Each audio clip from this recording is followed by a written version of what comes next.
السلام عليكم. من زمان او مو من زمان كثير، يعني فينك تقول من 10 سنين، كان اي مهنة بدك تفوت تتعلمها، بدك اول شيء توقف يعني فترة من 3 شهور ل6 شهور تقريبا. بدك تكون بأدنى مرتبة بالشركة.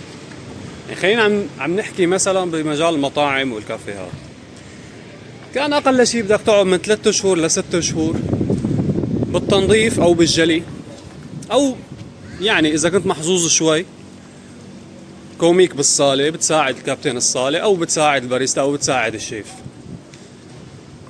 بتضل 3 4 اشهر، بعدين تطلع مرحلة تانية، مثلا مساعد شيف، مساعد كذا، يعني تتدرج كل 6 7 اشهر تاخذ خطوة لقدام.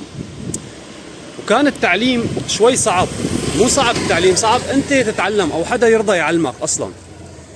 كان في هيك شوي سرية بالمعلومات وسرية بالوصفات وهاي الامور. لما تصبر هاي الفترة وتقطعها بتبلش تتعلم، بس تبلش تتعلم على اصول. انت بهاي الفترة الطويلة اللي قاعد ما عم تتعلم، بس انت عم تتفرج، عم تشوف وعم تحفظ.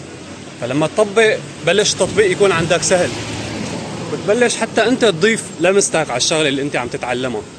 وهيك العكس اليوم اي عامل جديد عم يفوت مثلا على الشغل، اول شيء ما عنده صبر ابدا، بده يتعلم فورا. بتقول انت منيح برافو خلص يتعلم، يعني الشاب حابب يشتغل وكذا. بيتعلم الشاب شهر شهرين بيكون يعني فينك تقول خلص ممكن يستلم قسم لحاله بغض النظر شو القسم. الفكرة والنتيجة اللي عم تطلع انه